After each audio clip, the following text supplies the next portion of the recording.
The Path of Roses by Carroll. In the dark silence of an ancient room, whose one tall window fronted to the west, where, through lace tendrils of a hanging vine, the sunset glow was fading into night, sat a pale lady, resting very hands upon a great clasped volume, and her face within her hands. Not as in rest she bowed, but large hot tears went coursing down her cheek, and her low-panted sobs broke awfully upon the sleeping echoes of the night.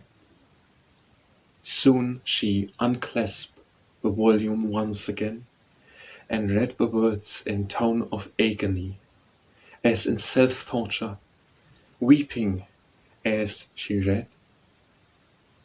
He crowns the glory of his race, he prayeth but in some fair place, to meet his foeman face to face, and battling for the true, the right, from ruddy dawn to purple night, to perish in the midmost fight.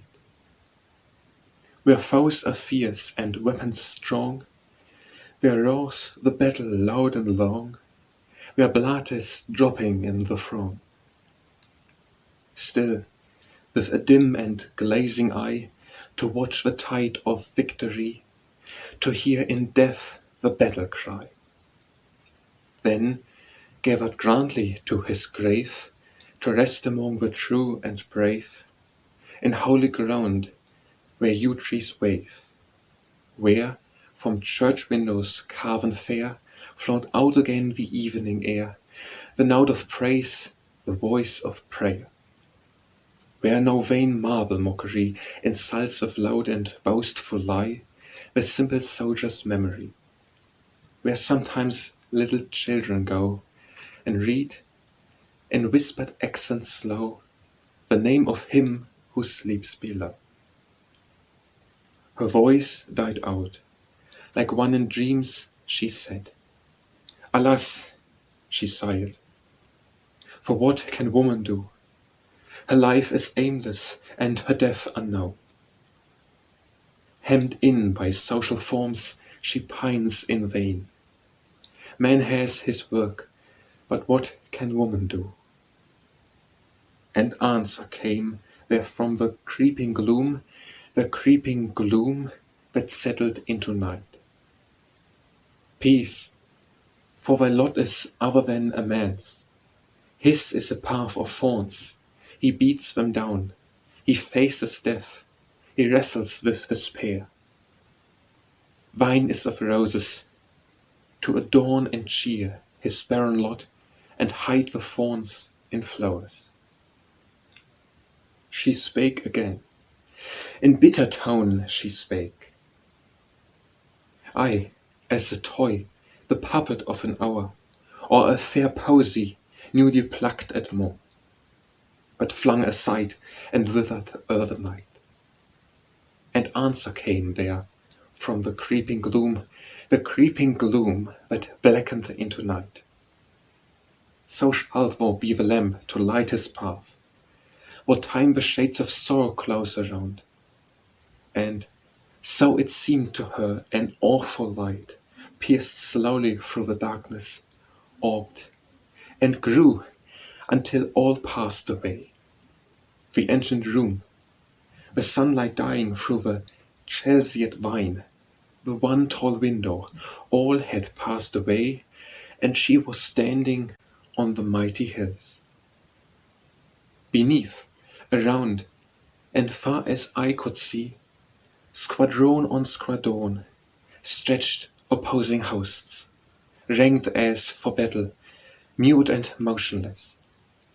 Anon a distant thunder shook the ground, the tramp of horses, and a troop shot by, plunged headlong in that living sea of men, plunged to their death. Back from that fatal field a scattered handful, fighting hard for life, broke through the serried lines, but as she gazed they shrank and melted, and their forms grew thin, grew pale as ghosts when the first morning ray dawns from the east. The trumpet's brazen blare died into silence, and the vision passed to a room where sick and dying lay in long, sad line. There brooded fear and pain. Darkness was there, the shade of Azrael's wing. But there was one that ever, to and fro, moved with light footfall, purely calm her face, and those deep, steadfast eyes that stared the gloom. Still as she went, she ministered to each comfort and counsel, cooled the fevered brow with softened touch, and in the listening ear of the pale sufferer whispered words of peace. The dying warrior, gazing as she passed, clasped his thin hands and blessed her. Blessed her too, thou who didst bless the merciful of old. So prayed the lady, watching tearfully her gentle moving onward, till the night had veiled her wholly, and the vision passed. Then once again the awful whisper came. So in the darkest path of man's despair, where war and terror shake the troubled earth, lies woman's mission, with unblenching brow to pass through scenes of anguish and affright, where men grow sick and tremble. Unto her all things are sanctified, for all are good, nothing too mean but shall deserve her care, nothing so great but she may bear her part. No life is vain, each has his place assigned.